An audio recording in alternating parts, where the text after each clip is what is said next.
In PHP, and in this we're going to look at the loads. Okay, now I made a simple form up here and I have a method of post. Now the post method means is it will hide your information as it's sent across the URL when it's encoded. Okay, now I have a button, type hidden, which basically hidden means that the users is just saying that you're hiding it. Name, mark, and value of value. Okay, I got a button of type submit, and you're going to press confirm. So if we go in here and we go and say hit this, confirm.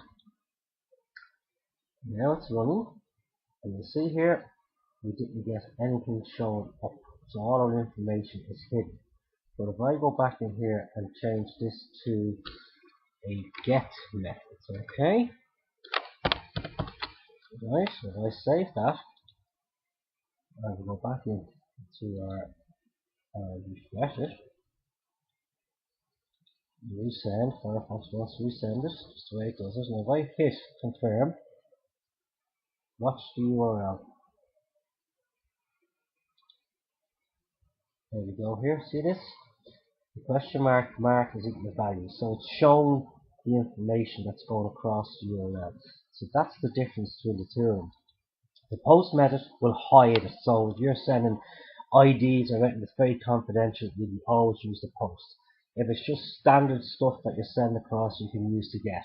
Okay, so have a look at them yourself and work through them. Simple enough. Okay guys, catch you in the next one. Take care. Bye bye.